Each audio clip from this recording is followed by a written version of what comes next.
I Okay. expect we'll have a few more people hop on here as well, but Mhm. yeah, we've got a really good group to start with. Thank you Yeah, all for being here. yeah. Thank everyone for being here. To kick off the Kentucky Food Action Network's Advocacy Training Series, we are starting with our network's top 3 priorities. And we're going to start by talking about the Healthy Farm and Food Innovation Fund today. And we're going to be covering a lot of stuff. So we'll be talking about what the Healthy Farm and Food Innovation Fund is, why do we need it, what are some of the impacts it could have if it's implemented, and then how do we succeed, and what are some advocacy opportunities that we can get. All right. All right. So what is the Healthy Farm and Food Innovation Fund? You might have heard of it. You might not have. You might have maybe felt like you've heard of it. But the Healthy Farm and Food Innovation Fund would create a structured state fund that would be capable of receiving state, federal, and private philanthropy funds to help Kentucky address food and nutritional security and support local farmers. So its number one priority there is to use these funds in this to be used as matching funds for federal grant programs. Um, all right. All right, so this fund would specifically match grants for programs that help farmers, local producers, seniors, children, and WIC participants and SNAP participants as well. Applicants to this fund would be required to use Kentucky grown products. This would help farmers get money back into the pockets of farmers and expanding their business. So if that wasn't clear enough, a lot of nonprofits that run different food programs such as Kentucky Double Dollars or other food programs that SNAP participants can participate in, they typically always need a match for the grant that they are receiving from the federal government. Sometimes that's 50%, 25%, or even more. And that is very hard for a lot of, especially small nonprofits, to sustain and continue to look for funding for match for these programs that are making huge impacts on our communities. And we'll talk a little bit more about that today. But that's the basis of what the fund is. So it would be a fund that nonprofits can apply to. These applicants, there is an outline for these applicants. They have to be eligible to apply for a USDA grant, but they are also going to be required to use Kentucky grown products. So we also focus on our local agriculture while helping people who are food insecure.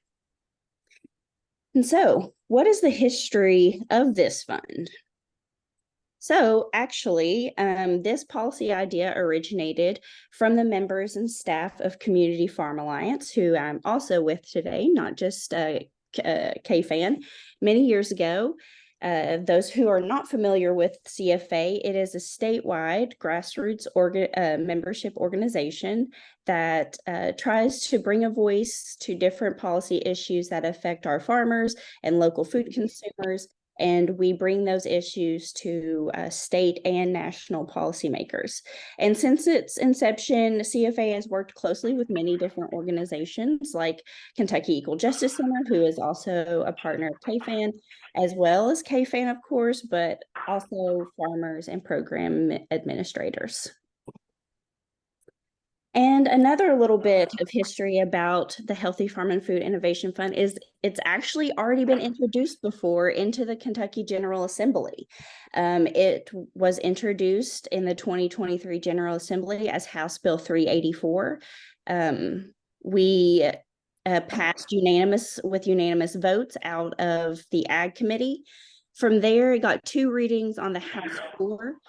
It was amended to add a representative from the beef poultry protein industry, so a farmer who does that kind of farming to be represented on the board of the fund. And unfortunately, time was against us. We didn't get introduced till the very last minute.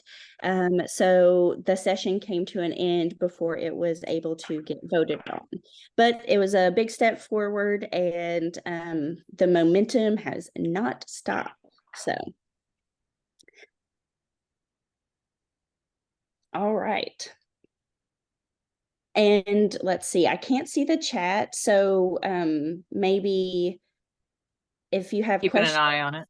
Okay, you are. Okay, because I was going to say, you feel free to ask me questions. I mean, we have time at the end, but also, feel free to write something in the chat or just raise your hand and I can answer anything for you. I have one actually. Who supported this last year? Yes, so the bill sponsor of it last year was Representative Myron Dossett. He is from Western Kentucky, actually. So he was our main champion. We had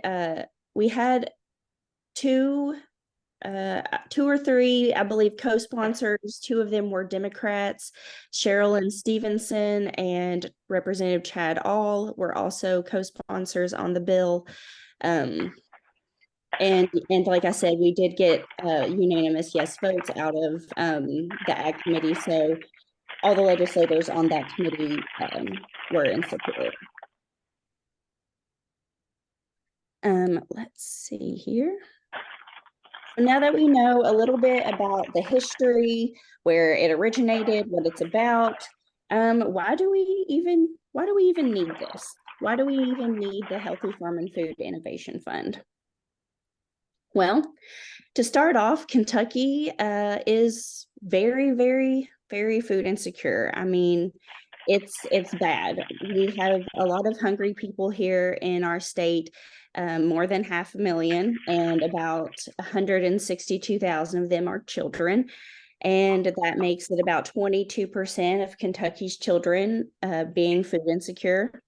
We have one of the highest rates of food insecurity among seniors, but I think it's the second highest. But we also rank number 1 in food insecurity in ages 50 to 65. So in that right in between time of retirement and end of career, you find yourself food insecure. And not only that, but about 17% of our state, so 1 in 6 people, will struggle with some point of hunger throughout the year. And also, one of our largest cities, which is Louisville, 1 in 5 Louisvillians actually live in a food desert. So it's very needed. These programs that are supplying these local foods to people who are food insecure is very important. But not only are we very food insecure, but Kentucky is very, very, very unhealthy. We have about 66% of our adults being overweight. 38% of our kids ages 10 to 17 are considered overweight. And more than half of Kentucky's poor children with families are overweight or obese as well. And then a study found on here, which is very alarming to me once I read this, especially Kentucky being a top agriculture state. Only 4.7 of Kentuckians consume 2 or more fruits and 3 or more vegetables daily. And the average is only even 8%, but we're half that. So we need to figure out, how do we get more food, healthy food, into the hands of Kentuckians, healthy local food into the hands of Kentuckians. So we know now that we need this, the Healthy Farm and Food Innovation Fund, because our Kentuckians are food insecure. We're also very unhealthy. but also these programs that are helping beat food insecurity and help along the way, they need program stability. And that is one of the main reasons for this, which many of these federal grants fund these great programs. There is money to be had to bring down to fund these programs. And I know everybody who has worked in these, we say, these are doing so great. Why can't you be in every farmer's market? Why aren't you in my store? Or why aren't you here? And the answer is always money. And that federal grant requirement for match, many nonprofits just simply can't do that consistently. And it is a huge problem. And being able to do this, the Healthy Farm and Food Innovation Fund would allow the nonprofit to leverage the fund as match for the grant. This having access to this would allow more time spent to actually focus on the program and securing a future for the program outside of federal funding. And another big reason for program stability and why it's so important is we know that people want to actually eat local. They want to. If they have access to it, they are wanting to eat local. This map that I have here, it shows that many Kentuckians, especially over here, you can see Eastern Kentucky, we have a super dark green. Local produce purchasing went up anywhere from 100 to 700% from 2007 to 2017. So we know people are, if they have access to local foods, they're going to eat it. But not only that, SNAP participation at farmers markets from 2014 to 2020 went up 123%. And that was the year that the Kentucky Double Dollars program was implemented in our markets. So we know people who are on benefits and who want to, and who are using SNAP, WIC, who is a senior, if they have access to local healthy foods, they are going to eat them and use them. So now that we know a little bit of why it's needed, what would the impacts be if it were passed? So it would, of course, increase funding for available support to support different programs to ensure that our low-income Kentuckians have access to these healthy, locally grown foods, also affordable, locally grown foods. This would also create program stability and establish, very important, establish new opportunities and innovations to direct farm and impact food access programs. We already have great programs like the Seniors Farmers Market Nutrition Program, Kentucky Double Dollars, Fresh RX for Moms. This could be a great way to innovate and develop other programs that not only impact our farmers, but impact our communities as well. And on there, it would have a great impact on our economy. The study done by SEDEC out of the University of Kentucky showed that the 2021 Kentucky Ag Development Fund return on investment for the Kentucky Double Dollars program was $8.45 to $1.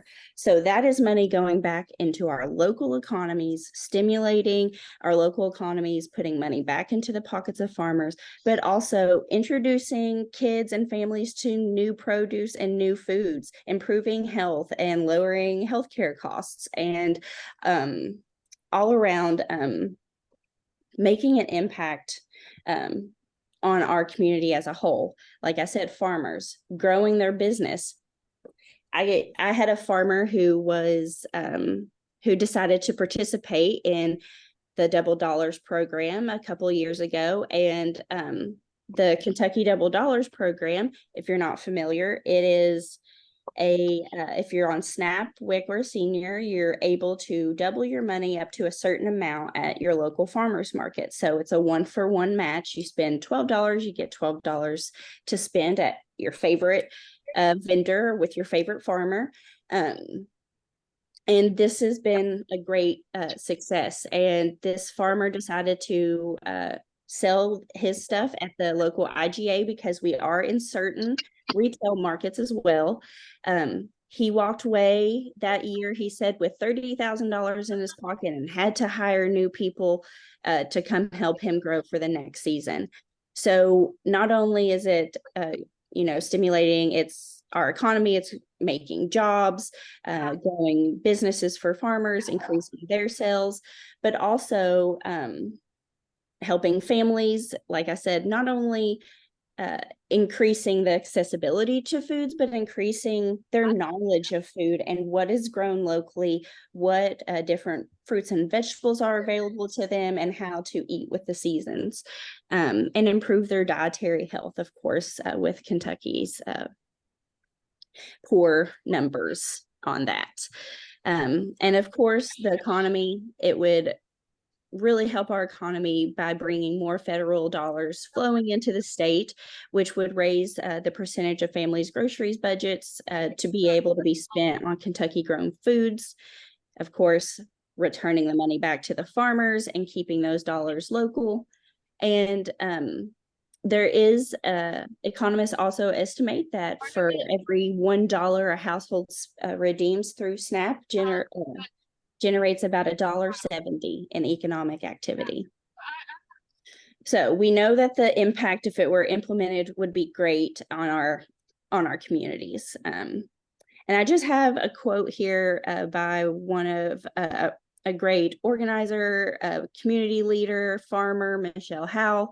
She spoke about the impact that policy would have on these programs. And she says, I've seen many good ideas come to fruition with the support of specialty crop, farmers market promotion program, local food promotion and Finney grants, and programs like Kentucky Double Dollars, food chains growth, neighborhood CSAs, and pharmacy programs start as ideas shared between farmers and consumers, but were leveraged by the support of these grants. And these programs have become bridge builders into other areas of policy and politics as well. So I just loved that about what she said about that. So now that we got all the basics down, do you all have any questions about how do we succeed? Because we all want to know how we get there and what we need to do.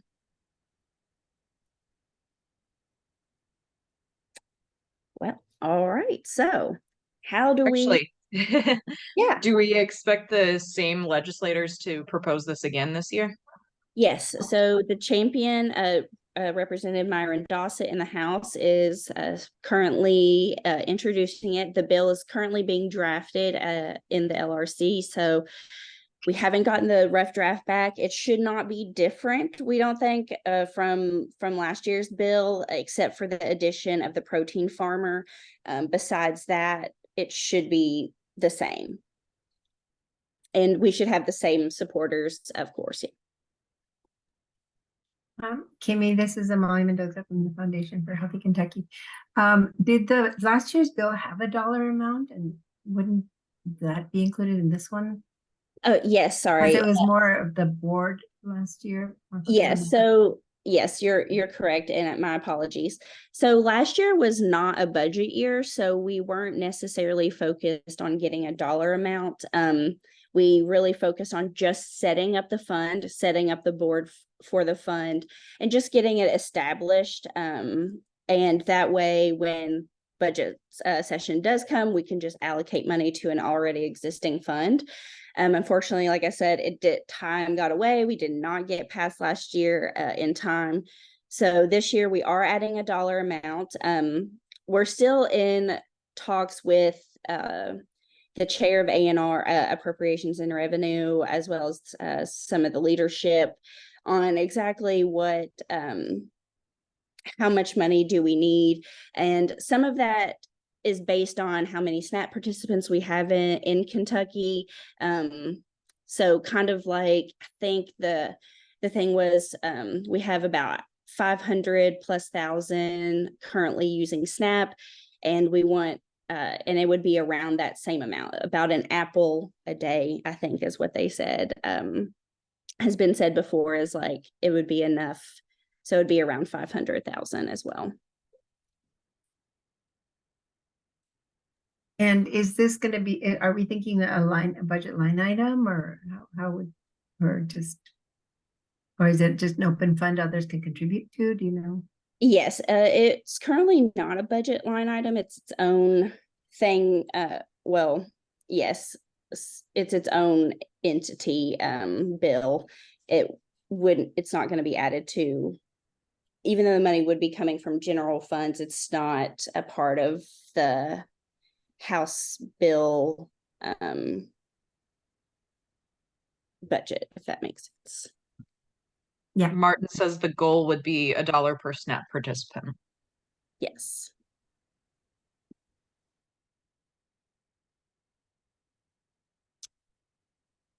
Okay, so our path to success, it looks like 3 easy steps. Unfortunately, it's not always 3 easy steps, but that's why we have all of you amazing people here today to learn about how you can be a part of this. So our first step is to, of course, build and organize grassroots efforts around feeding and farming issues. We want to then use those to lift up impacted voices. And then we want to put the pressure on with those impacted voices to introduce and pass a healthy farm and food innovation fund bill in the 2024 General Assembly. So it looks really simple and easy, but unfortunately is not. Building a grassroots coalition around grants, it doesn't seem that sexy to a lot of people, unfortunately. So yeah, framing it in a way that really involves, like I said, seniors, other feeding programs, other program participants, people who are directly impacted and using these programs. That is who we are trying to bring together. Yes, and like Martin said in the chat, this legislation would enable it to accept state, federal, and private funds. I had mentioned that at the very start, but yes, you would be able to accept all 3 funds, all 3 types into the fund.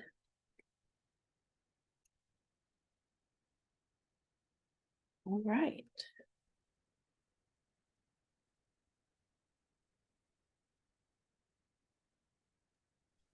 Elaine asked if the funds will come from MSA funds or any general fund. What is MSA? Is that the conversation has previously been, when we first launched the campaign, that the funding would come from the Master Tobacco Settlement Fund. And then we have also talked about just general funds as well. Yes.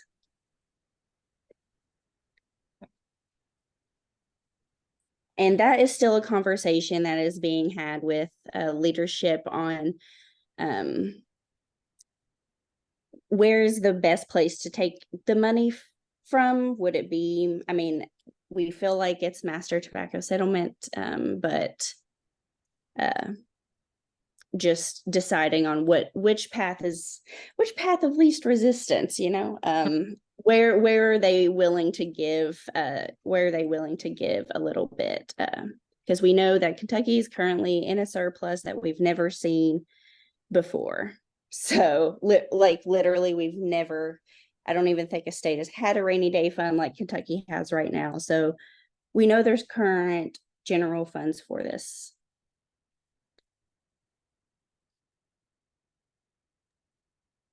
So you're saying that other states don't necessarily have like the surplus we have.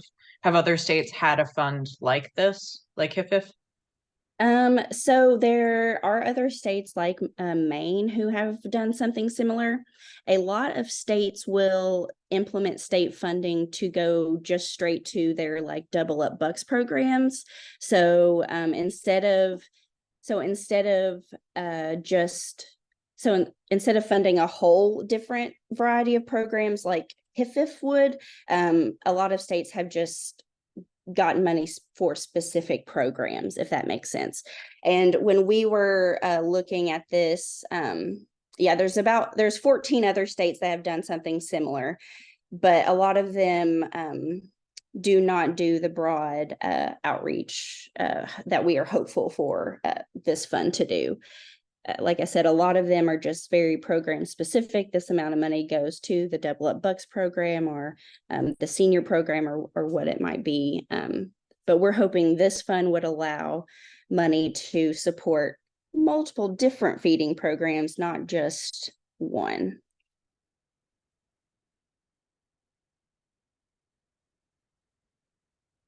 All right. So we are actually really great on time. I was really afraid because I had put a lot of slides in here. So advocacy opportunities. We are going to need you. We are going to need all of you. This legislative session is coming up. It's coming right around the corner. January 2nd is the first day. Yes, that is very soon. It's the first Tuesday after the first Monday of January. And when you know, January 1st is Monday. So we start the 2nd. And if you are looking to stay informed about the Healthy Farm and Food Innovation Fund and where the bill is and how it's coming along, it's best to attend a KFAN working group meeting, whether that be either the Child and Adult Feeding Working Group or the Ag and Food Systems Working Group. We are hopeful to give out some updates about our top priorities to our working groups, but also we're going to be sending out emails, especially when bills start moving or introduced. So keep an eye out for that. And once it's introduced, we will be sending out an action alert. And also note that there will be possible other advocacy opportunities, such as attending a meeting with a legislator or submitting committee testimony or actually going to Frankfurt and sitting and testifying. And there will be more information and more materials as we go along and things start picking up and coming together. And in the meantime, though, there are some things. These are some graphics from last year's House Bill 384 social media campaign. But in the meantime, that doesn't mean that you can't write an email now to your representative and just ask them for support of the Healthy Farm and Food Innovation Fund. You'd like to see it introduced to the 2024 General Assembly. Spread the word about the Healthy Farm and Food Innovation Fund. We do have a one-pager that has a lot of this information on it that I can share with everyone who registered today, and then it could be put out hopefully afterwards. Once we get going here, we can put it on our website. And then, of course, you can always call your representative or leave a message on the message line. And let them know that you want them to support the Healthy Farm and Food Innovation Fund. Okay. All right. So we have a lot of time for questions because I thought this was going to take me the whole hour. Hold on, let me make sure I'm on mute. I can hear you, Dala. Sorry. Love ya.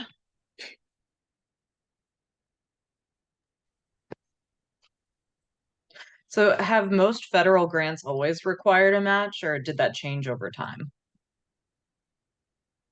I want to say most have required a match, and a lot of them are very like the match percentage is getting higher and higher, or like, you know, there is a lot of people who say, you know, I don't want match at all, which would be nice, for that. But you have to think, the match also is put into the program. So if you have a $1 million grant with $1 million match, that's a $2 million program instead of a $1 million program. So I think a match is needed, but it's really burdensome for those nonprofits to try and fundraise for that and get that and find those monies. And and like Martin said, it's about it ranges from 25 to 50% match. It could change in the next farm bill. We do have a farm bill coming up, unfortunately, probably not this year, but once the farm bill is back on track, it could be addressed in that, the match percentage. Kimmie, I'm sorry for sniping in the chat. You're fine.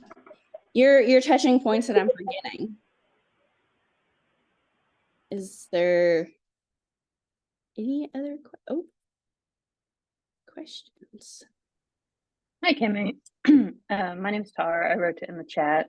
I just kind of had a question like on our side. So, you mentioned about the federal grant match like being needed just now, but, with us being a nonprofit food pantry, how could we get involved as well? Because I think this is all absolutely fantastic. I've absolutely loved this presentation and being a part of it. And I like to get heavily involved like that. I think it would be a great idea for even us to be able to connect with farmers. But we don't really have those funds, So how could we get involved in that? Yeah, I would say stay connected with KFAN and us as the campaign moves along and grows. And I feel like there will eventually be a space for your all's participation and being able to utilize things like this in the future. Like I think we said, that we want this to be a stepping stone for programs to eventually be able to use altogether. Is that what you're talking about? Is the food banks able to participate in the fund? So just sorry. Yeah, so I'm happy to, attend these like whenever Nick can't, or just myself in general. But yeah, it's definitely, I don't know money wise if we would, where we'd be at with that, or whether we can get a grant so that we would be able to receive produce from the farmers as well. Because I think supporting them as a whole, and as you said, with the economy, I just think that'd be fantastic. And people do, we get the questions all the time from students. They'll say, oh, did this come from a local farmer? And I'm like, maybe, so eventually it's from a farmer. It just came from Kroger, but I'd much prefer to work with local farmers, and then if we received produce from them, we can at least advertise them, like, wow, look at this amazing produce that we got from Jerry down the road, go support him, sort of thing. But yeah, I totally see what you're saying. So there are, I should grab this off the internet. I should have had this ready to go, but the House Bill 384, there are a set of requirements that a nonprofit has to meet to be able to apply to the fund.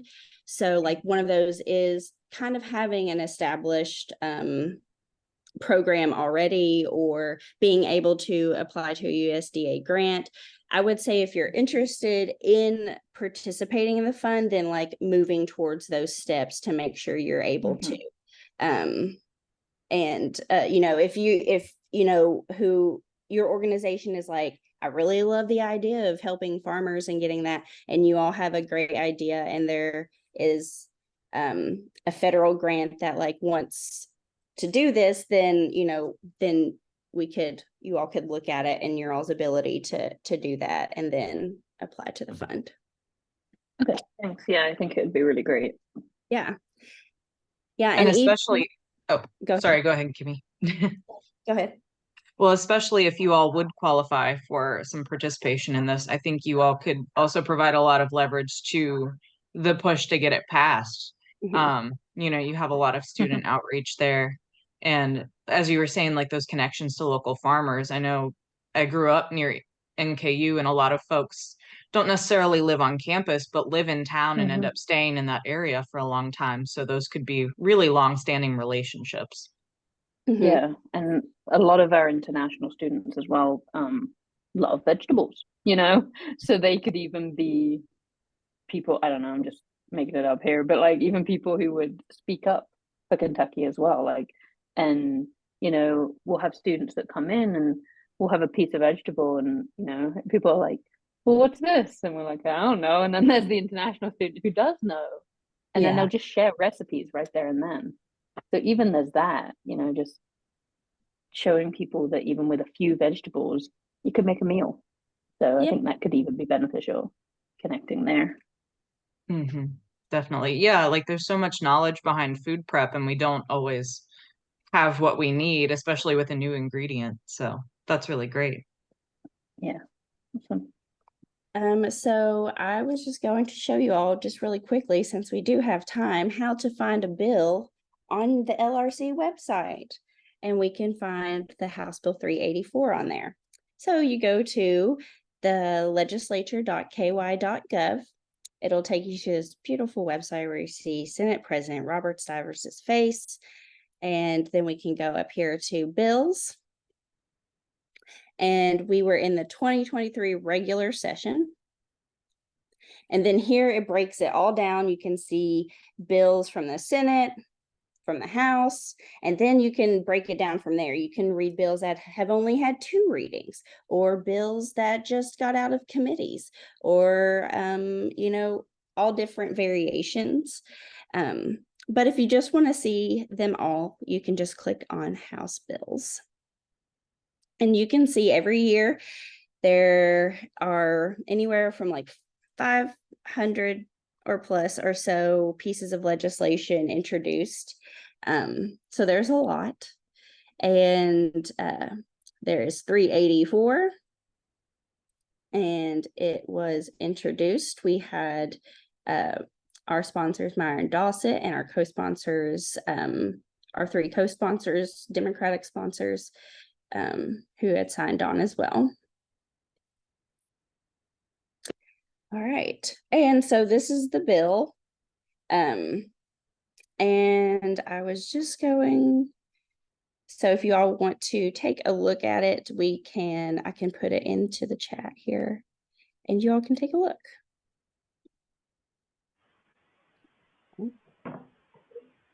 Kimmie, And move it.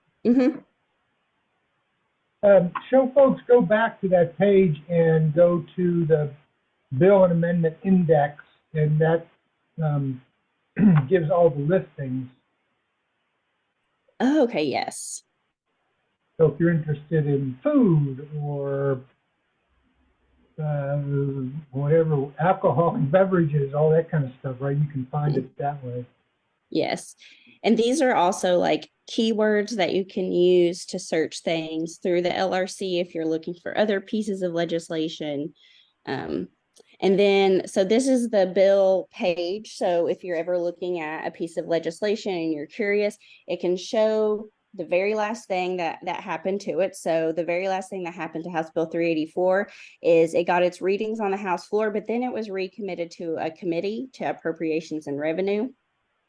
But then you can go down here and you can see the actions. So the dates of when it was introduced into the House, when it was sent to the Agriculture Committee, then when it was had its first reading, etc. Then as you scroll, there's other things, the proposed amendment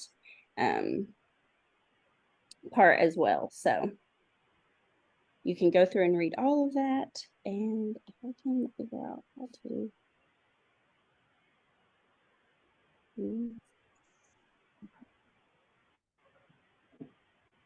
I can't put it in the chat because I can't get to top of my screen. I'm sorry. Okay, I'm just going to stop sharing and then I'm going to send it to you all and then I can answer any other questions you have. Hi, my name's Rebecca Boyd, and I work for Anthem Medicaid. And I'm really not even sure how I got into this. I think I had seen something. I don't know. It was just one of those things it's meant to be, I suppose. But I work with our members who have identified to have social determinants of health. And the biggest thing I see right now is the food insecurity. And it's just about everybody I talk to, even if they're getting SNAP, it's just not enough. So this is just fabulous. And, thank you for sharing all the behind the scenes things because, I'm a social worker. I don't typically get into that side of it, but I mean, this is just something that I very much would support, even personally. I'm in far Western Kentucky. Yeah. This is just wonderful. So I'm glad that I ended up here. Yeah, me too. I'm so glad you're here. And yeah, there's great work happening in Western Kentucky and many great programs that are going that we hope that this Healthy Farm and Food Innovation Fund would be able to help those groups leverage more funding to be able to expand their programs that have been super impactful to those in the area. So yeah, thank you all for being here. Every one of you. Any questions more that you all have? And I did have my contact information on there, but I will put my email there in the chat. You can feel free to email me if you have more questions that you would like to talk about, or if you'd rather have like a one-on-one conversation to deep dive even more into it, that would be perfectly fine. But yeah, and we'll try to get out materials to everyone. Oh, go ahead. What other partners do you need to help advocate for this? Yeah, that is a great question. So we would love to, I say everyone, and that sounds really broad and not specific, but so in the past, we've had, we have, partner organizations, like I mentioned, we'd worked with Kentucky Equal Justice Center, but we also have farmers who have testified at committee hearings with us. So we're really looking for people to spread the word about the Healthy Farm and Food Innovation Fund. And then, we're hoping when the time comes, we can have partners sign on letters or sign on support letters, and be a part of our campaign that way. And like I said, there could be other opportunities like going to legislative meetings if you're interested in advocating more. And yeah, other things like that. Well, I'm happy to have you come talk to our policy committee, but I can also put you in touch with a lot of other health coalitions that work on policy, like the diabetes and the heart disease. You're not already connected. But I would also think like the dietetics, Kentucky Dietetics and the Kentucky Nursing, and I don't know if there's a social work group, but I think they'd be a great advocacy too. We definitely have some connections with the National Association of Social Workers. I'm always glad to see people from different areas of health represented here. Mike asked if there's a one-pager. There is. We can send that. Actually, Kimmie, I was wondering if you would put together your materials and send them to me so I can add some stuff before we send it all out. Yes, absolutely. I will send stuff to Robin, all of the materials, all the graphics, the infographics, everything, and we can get that sent to you. Yes, Martin. And Martin has his hand.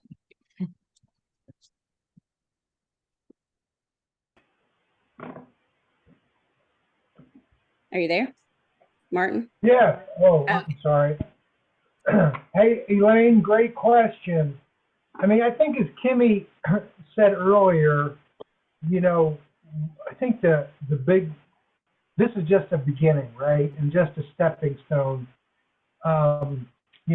to to get this fund created, and then keep finding ways to increase the fund and expand what it can do. You know, the whole food is medicine, you know, conversation just keeps growing, and so much more is applicable to it.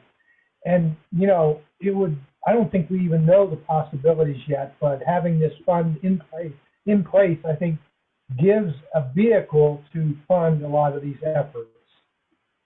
I hope that makes sense.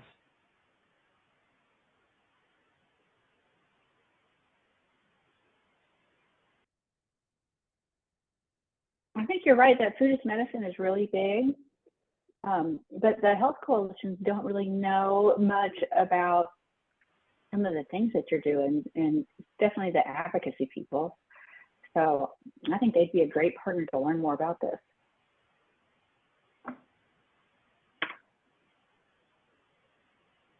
Well, and I really, really appreciate the Cancer Coalition and educating me that there is a huge nutritional component to cancer prevention and cancer remediation, if that's the right word for it.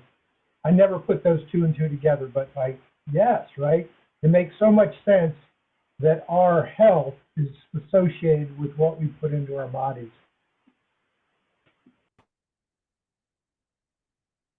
Desi, you have your hand up.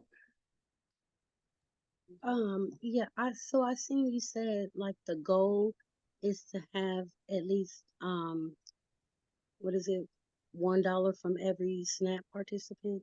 Mm-hmm. So if I was like my daughters, for example, I can spread and let them know.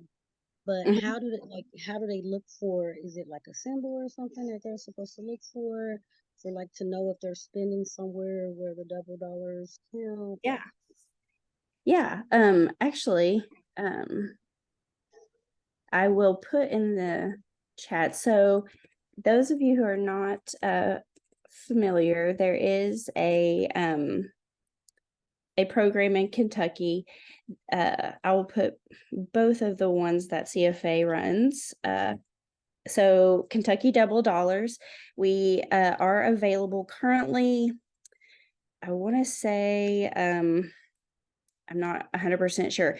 49 farmers markets, 19 fresh stops, 5 retail locations, and has about over 12,000 participants currently. So the website I just put in the chat, you can go down and find your location and then see which farmers market is closest to you, so you can access that program. And I think Jamie Fitzwater, the Kentucky Double Dollars director, is here. I would just want to clarify, Jamie, to use your SNAP benefits, there's a table at the farmers market that you go up to, and you receive your token that way. Am I correct? Yeah, so there's no sign up process. Some programs in other states do require you to like sign up and get some sort of card or something like that. But our program is pretty low key. You just go to the farmers market booth, like the manager's booth, and you swipe your EBT card. And so however much you spend, up to, depending on the market, either $12 or $20 a day, we give you matching tokens in that amount. So it all happens right at the market booth. You don't have to call ahead or do anything like that. So as long as they're open, they should be able to help folks match their funds. And if anyone wants to learn more about the program, or works directly with SNAP participants that might be like interested in training your staff about our program, we do offer those sorts of trainings, and we're happy to help you with that. Yes. Thank you so much, Jamie. And yeah, it's an amazing program. It's very great economic benefits. The other one, Desi, I put in the chat, is Fresh RX for Moms. So it's for mothers on Medicaid. And it is kind of the same scenario. It's a prescription program, so you get a certain amount of money per week to spend on local fruits and vegetables at your local market. There's less markets, there's not as many that are offering that, but I think, there are some near where you live. So yeah.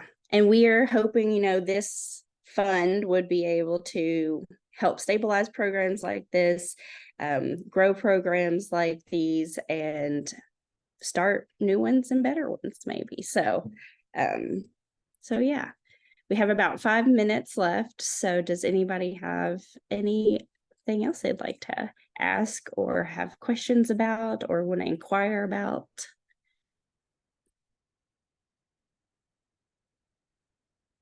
Nothing at all. I must have explained it so great. All right. Well, like I said, feel free to email me. I will be available, especially to talk about the Healthy Farm and Food Innovation Fund, which that's a really long name. So people say HFFIF, which is also terrible, but it's what we're working with. So it's HFFIF. If you're interested and want to keep participating and with a campaign. And we'll keep HFFIF is more fun to say. HFFIF is more fun to say. And if I'm assuming everyone on this call also is a part of the KFAN listserv. So all updates about this campaign and the movement on it should go to the full listserv, or, we can do specifically this group who registered as well. So we'll make sure everybody stays up to date. Awesome. Thank you all for being here. Probably so tomorrow, much. but by Monday at the latest, we'll be sending some follow-up from all of this. So you'll have all the links, everyone's contact information. And if you have any more questions, feel free to reach out in the meantime. Thank you all. Bye. Thank you.